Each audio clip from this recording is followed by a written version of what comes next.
behind us are able to hear your applause.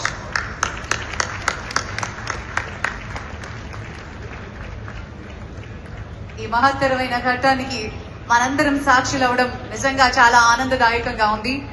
Visakha తీరంలో Google గర్జన మొదలైంది.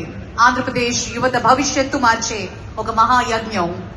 ఒకప్పుడు హైటెక్ సిటీని నిర్మించిన, హైదరాబాద్ ను గ్లోబల్ మ్యాప్ లో పెట్టిన మన ముఖ్యమంత్రి వర్యులు ఇప్పుడు విశాఖను గ్లోబల్ ఐటీ హబ్ గా మార్చే బాధ్యతను తన భుజాన వేసుకున్నారు.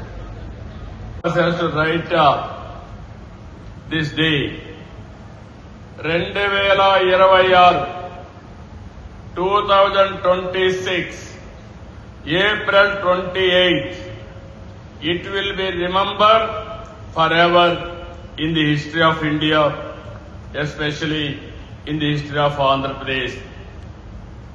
ఆ రోజు ఏ విధంగా అయితే హైటెక్ సిటీ ఐటీ విప్లవానికి నాంది పలికిందో, ఈ రోజు Google data AI data centre AP టెక్నాలజీకే కాదు భారతదేశానికి ఒక గ్రోత్ ఇంజన్ గా తయారవుతుందని చెప్పడానికి ఏమాత్రం అతిశయోక్తి కాదని చెప్పి మీకు తెలియజేస్తున్నాను.